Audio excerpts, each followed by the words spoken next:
ga twohanura iki bamwe bataramenya yuko boje no kwandikisha ibintu vyabo kugira ngo baze baratanga ikore nkuko vyamye ho kugwiki ariko hari abandi baba psychology aba psychologue aba sociologue ndetse nabandi hirya nabandi batandukanye nibaza yuko leta ishoboye gufata abo bantu ndetse bakabaha formation kuvyerekira ikori ko je ndibuka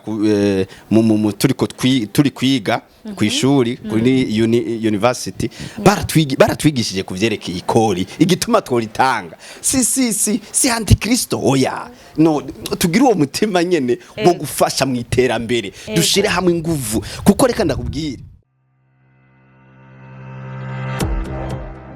Hello guys, mwemeze neza. So ni link Arlen Alou comme d'habitude Miss Mafseri gwamenye msumeno maso yinyana. So guys, nkuko musanzwe muzi yuko ahakoraniye babiri haba hari ijambo rigira ivugwe niko no bivuga muri rusange. So reka twakire sumushitsi asanzwe ari umusangwa. Reka tumwakire ku batamuzi abanze yidondore. Nitwa Maître Ezekiel Mpunzumwami. Turabaramukije mwese kandi tubifuriza amahoro y'Imana. Ego. Okay, Ezekiel turakuramukije cyane. Yego natwe ushobora kuramutsa abakunzi ba Kurikirana Ali TV. Ya turamutsa abakunzi bose ba Kurikirana Ali TV habari hose abari mu gihugu ndetse n'abari hanze y'igihugu. Twizere ko mumeze neza cyane. Turashima Imana. Ego. Uyu munsi hakaba hari cigwa Maître Ezekiel yaduteguriye. Reka tubanze tucumvirize nibaza ko ari byo zoba byiza hagati yanje nawe uri kuradukurikirana. Ndazi ko hari ibibazo byinshi za kwibaza. Muri ivyo bibazo weekend aza kubimubazamwo reka tubanze kwanza tumwumvirize. Nuko rero twabasuhuje mwese aho muri hose. Tubifuriza amahoro y'Imana. Uno musi tugomba tuvugane ku kintu kivuga itagisi mu bakristo canke itagisi abakristo batanga amatagisi gute canke amakori gute kuko abantu benshi bavyita yuko ari novuga ngo ari ibintu vya satani canke ari ibintu uza gusanga ari vya antikristo gutoza amakori ugasanga leta iriko iratoza amakori ugasanga abantu bariko abakristo cane hari ibihugu bimwe canke ahantu hamwe uza gusanga abakristo batumva cane igituma botanga amakori bamwe bakavyita kari vya antikristo ariko si vya antikristo ni itegeko canke twanga ni itegeko nukumvira guverinema ibikurongoye kandi iyo twumviye guverinema canke ubutware buturongoye novuga ngo niyo successful naho wogira ukwizera utagira ukumvira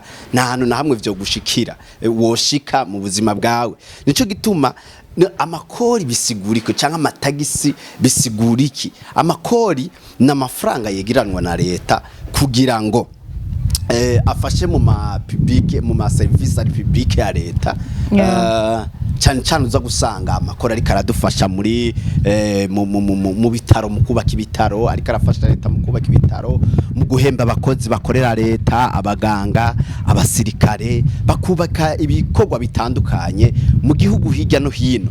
Murumva rero mu gihe umuntu cyangwa umukristo yovuga ngo sinotanga amatagisi urumva yuko haba hari ikintu nawe uje konona canke hakubaka uje konona canke hakumvira uje kutumvira guteza umugararizo mu gihugu bamwe sivyo gusa turaza kuvugana byinshi kuvyerekeye amakori mugabo tubanze dusome Bibiliya mbega amakori yatanguye gute vyaje gute turasoma Matayo 22 duhere ku murongo wa 15 gushika kuri 20 haravuga ngo buna abafarisayo bagenda baja inama ngo baronke ingene bo mutegera mu majambo yovuga bamutuma ko abigishwa babo hamwe n'abantu ba Herode bati mwigisha turazi yuko uri umuntu uri umunyakuri kandi wigisha inzira y'Imana y'ukuri kandi kuko udatinya umuntu numwe ku kigohe, kuko udatinya ijunja ry'abantu. None utubwire, wiyumva ute? Biremegwa gutanga ikori rya Kayisari canke ntivyemegwa? 18 haravuga ngo ariko Yesu amenya ububi bwabo, arababaza ati mungere zikigamwa mwandyajyamwe, nimunyereke ihera gikori. Bamuzanira idenariyo, arabaza ati iki gishushanyo kiri n'ivyanditswe n'ivyande? Bati ni vya Kayisari.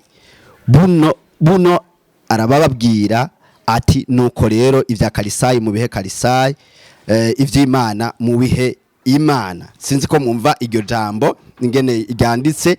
Turasoma kandi kugira tunyarutse ntangure kubabwira ivyo twateguye neza. Turasoma Matayo 17 duhereye ku murongo wa 24, haravuga ngo bashitse i Kaperinaumu, abatoza ikori ry'urusengero baza kuri Petero baramubaza bati hajya umwigisha wanyu ntatanga igigira kandi ca sheregi? Nawe ategome aragitanga. Murumva ko Yesu nawe yaritanga ikori. Mubwire amen. Binjiye mu nzu Yesu aramwitanga, aramubaza atugira ngo iki ga Simoni? Abami bo mwisi babugurisha canke batoza abahe? Nababo canke n'abandi? Arabishura ati n'abandi. Yesu aramubwira ati none hababo baracuna, ariko twoye kubatsitaza. Genda ku kiyaga uteremwe isenga, wabira ifi iri bubanze gufatwa, uyasamike, urasangamwo sherege abariyo ujana, uyitange ku bwanje nawe. Amen. Sinzi ko mwumva iki kintu. Adutanguye kubona yuko Yesu yaratanguye guverinema yararimwo, bari batanguye kumugenza, bagomba kumugenza canke kumugeza bumve egiza gitema, mbega ikori, mbega Yesu ko ari umwana w'Imana, mbega ikori kuri we biremewe, mbega ikori kuri we kuritanga ni icaha canke si icaha? Uko abantu benshi uno munsi tuzi ko ari icaha, canke abantu benshi abakristo bazi ko ari icaha. Gutanga ikori ni ikintu kidasanzwe vy'ukuri cyo gushigikira ngaha mwisi canke guverinema canke aho baye. Tout simplement tugiye indani uraza kubona yuko biza kudufasha gukora amabarabara, biza gufasha leta gukora amabarabara, bigafasha gukora bigafasha amahopitale, amasosiyete ndetse n'amashure. Ugaca usanga wewe wanka umuntu yanka kuritanga akibaza ko ari vya Antikristo. Rya shure bubaka hariya umwana wawe niho yize. Si ibyo gusa, uza gusanga n'umwana atanguye ariha amafaranga makeya mu mashure ya leta. Ukibaza ati kubera iki amafaranga bariha make? Ni kubera hari ikori utanga, cyangwa kubera iki tuvugwa amafaranga tugasanga ni make? Ni kubera ni ryakora utanga. Mu gihe atakora iryo tangwa, murumva yuko ivyo bintu ubuzima bwoca bugora abanyagihugu bamwe. Kandi Yesu yavuze ngo bazobamenya yuko muri abigishwa nimwaba basangamwo urukundo. So gute mu bisanzwe gutanga ikori? Nasanze je umunsi ndabitaho navuze ati ibi bintu navyo narinze, ibintu sinumva yuko bibaho. Ikori sinarinze yuko mu bisanzwe ikori rikoreshwa neza n'igihugu, bituma igihugu gitera imbere. Igihe abanyagihugu batanga ikori neza cyangwa abakristo antuka bose batanga ikori neza, uza gusanga igihugu giteye imbere. Tout simplement urazi yuko dufise igihugu gifise imbona kazoza ya 2040 igihugu cifashe. ibi bintu kugira tubishikeko bene data nibishoboka igihe abantu bose batijukiye gutanga ikori kandi atari ku nguvu atari kwinyegeza atari umuntu baza kumusaba ikori cyangwa kuriha ugaca usanga yugaye aragiye kubera yasi kuri ikori gusa oni kumbe ntazi yuko umwana azoja mu ishure giyiwe umwana azoja kwiga ku ishuri ryakori rizomufasha niyagenda ku bitaro rizomufasha abasirikare umutekano bacunga umutekano burya bahembwa mu makori dutanga sometime abapolisi amavuriro abaganga hirya no hino ugaca usanga vraiment igihugu kibayeho neza abanyagihugu babayeho neza muri security imeze neza none yumvire mu gihe tutoba dutanga ikori twoba turihe mbega ico gihugu coba kimeze gute iyumvire base tuve no muri ivyo no ikori kwiye gutangwa biva n'ahantu uri iki gihugu urimo ubutakurimo daboro warukeneye no kubutangira ikori Yesu wenyene yaratanga ikori birivuga ngo yaratanga ikori baza kumubaza baza kumugeza babati mbega mwigisha gutanga ikori biremewe Yesu acababwira ngo nimunzani denariyo zana amafaranga ndabereke acabati none umuntu ipica cyangwa ifoto iri kuri aya mafaranga ni yande acavuga ngo ni ya Kaisari acavuga ati rero ivya Kaisari mu bihe Kaisari tawa yego abagabo bibiriva ngo baciye batangara ngo baca basubira inyuma atana kimwe bavutse kubera bari baje kumugeza bumve yuko atakora tanga oro Yesu yarakunda ivyo gusapotinga canke kugira ivy'igihugu ni yavyinyora naho turi abana b'Imana naho turi abakristo bamwe baca bavuga ngo niturabisi ariko naho utari uwisi ni huba mu buryo bw'umubiri kandi uriga abana bawe bazokwiga kandi uzokwivuza so you need to contribute n'amafaranga du contribute kugira ngo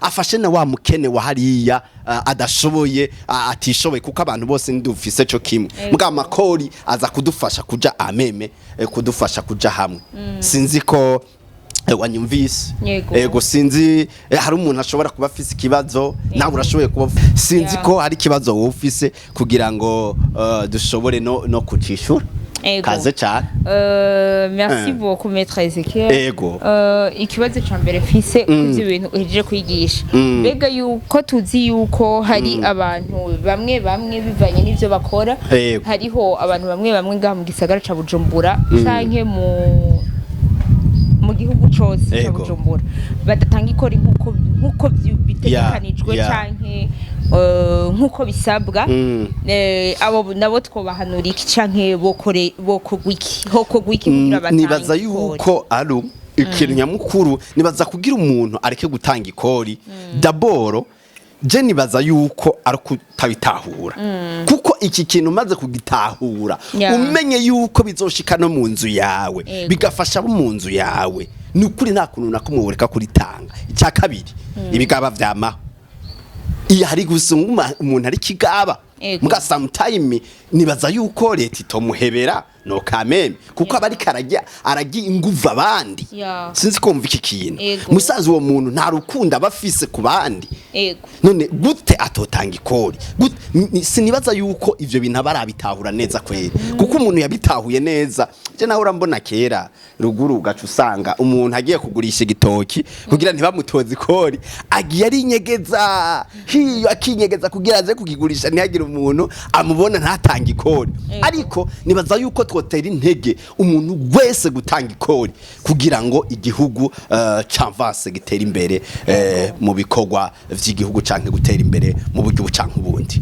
ego tubashimiye cyane maître Ezekiel ku kibazo mutwishuye ariko nkabafite akandi kabazo ego mbega twohanura iki bamwe bataramenya yuko boje no kwandikisha ibintu vyabo kugira ngo baze baratanga ikori nkuko vyamye ho kugwiki nibaza yuko canke tubahanura iki nibaza yuko nishaka indi nyene navuze yuko burya beshi harakwiye kuba isekeza gihugu kwigisha abantu mu byo gutanga ikori hakaba inyigisho vyaba bigaca ahantu hose mu nyigisho mu makomine mu makorine ndetse bikinja no mwishengero kugira ngo bigishwe kuko je urabona ko yiki ni kiganiro cyo guhanura abakristo muga ukamenya yuko 90% turi abakristo ngaha mu Burundi mu yandi magambo ikintu giciye mwishengero kirashobora kugira impact. Ego. Sinzi dukoresheje iyo philosophy kigaca aho hantu hakoranira abantu benshi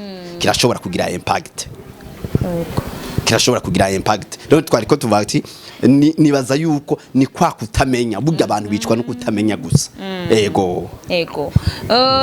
Kuko turiko turaraba abantu bigisha ibintu nk'ivyo ni baki mu gisagara ca Bujumbura. Ego. Mbega hari abavyigiye bo bikora gute canke leta yokora iki kugira ngo yegeranye abo bantu batangura kwigisha ku kintu cerekeye amakori yuko umuntu wese afise bivanye n'ivyo akora ategereza gutanga ikori. Nibaza yuko hakenewe abigisha nyene ivyo bintu vy'ikoro abona nka twebwe twize ivyo guhanura mu rwego rw'abakristo ariko hari abandi baba psychology aba psychologue aba sociologue ndetse n'abandi hirya n'abandi batandukanye. Nibaza yuko leta ishoboye gufata abo bantu ndetse bakabaha formation kuvyerekeye ikori ko je ndibuka turi kwiga ku ishuri kuri university baratwigishije kuvyerekeye ikori igituma tworitanga si antikristo oya no tugira uwo mutima nyene wo gufasha mu iterambere dushire hamwe inguvu kuko reka ndakubwira nakubwiye yuko ikori navuze yuko ikori riza gufasha umuntu wese aba muri ico gihugu wese aba muri ico gihugu naho wo burinde burya riragufasha uko biri kose urumva so nico gituma ho biryosekeza abantu leta igafata abantu bashoboye kwigisha ibi bintu bagatangura kwigisha abantu bizi ivyo guhanura bagatangura kwigisha abantu hirya no hino kugira ngo abantu bagirene bashobore gutanga ikori kuko nk'abakristo bo novuga ngo ukwizera gufatanyije no kumvira bingana gutera imbere successful. Sinzi ko wumva iki kintu kandi reka ndakubwira iki kintu mu Baroma 13 haravuga ngo umuntu atumvira guverinema cyangwa umuntu atumvira abamutwara ngaba yase kumvira Imana. Sinzi kumva ico kintu urazi ko bitangaje kuba Bibiliya ivuga ico kintu umuntu atumvira ngo ubutegetsi buhari ngo kuko ubuhari ngo bwashizweho n'Imana umuntu rero ngo atabwumvira ngo abagabagabiye Imana ngo rero kubwu uwo muntu abagabagabye uko aba yitezwe gutsindwa n'urubanza mu yandi magambo kandi Bibiliya ikibandanye ivuga ngo uni Paulo yize ivya filozofi yari yarize ivyerekeye leta kandi urazi yuko yari mu barongoye yari Paulo yari urongoye intwaro yo hagati mise de l'intérieur muri kiriya gihugu cabo yarabizi yarababwiye yuko ngo umwami canke umugavana canke ubutwara ngo ntiyambarira inkota ubusa ngo uwo muntu atumvira guverinema uwo muntu atumvira ubutware iyo nkota ngo umwami arayikoresha kugira ngo kugira ngo ntayambarire ubusa arahanwa bivuga ngo ni washaka kuba mahoro na guverinema urimo canke no mutwaro urimo canke aho twagwa ngo kora neza ngo uzoshimwa ariko ngo ni wakora nabi ngo inkota yiwe iri ku gikogwa aho n'Abaroma 13 habivuga. Ndumva yuko muri Bibiliya harimwo ibintu byinshi cyane dushobora no kwigira ko ndetse n'ubutegetsi budutwara bashobora kuba basoma Bibiliya kuko ndazi ndi sûr et certain ko basoma Bible kuko turazi yuko noneho na nyakubahwa umukuru w'igihugu cacu asenga cyane reka Maître Ezekiel tugushimire cyane kuri inyigisho y'ino munsi Ikori utwigishije mbega umuntu kucerekeye ku bakozi b'Imana abakozi b'Imana bobo baremerewe kwigisha ku bintu cerekeye ikori cyane gose neka rinka Jesse ndi umukozi w'Imana ndi umukozi w'Imana kandi ibi nakubwiye yuko bitegezwa guhera mu ishengero nyene mu ishengero nakubwiye yuko nyimba 70% baja mu ishengero byategezwa guhera mu ishengero nyene kugira ngo hakoranirwa n'abantu benshi cyane neza cyane aho hantu hakoranirwa n'abantu benshi aho hantu harashobora kugira influence igihugu cyo gutera imbere muri yambona kazoza dufise ego okay utwemerere yuko nawe ugiye kuzira bikora cyane gose kwigisha cyane kugira batanga ikori abakirisu canke abanyagihugu muri rusangi ahantu hose buba ahabivanye naho baba bakorera turabashimiye cyane rero maître Ezekiel kunyigisho yanyu y'uno munsi muheza gigwe asante sana ego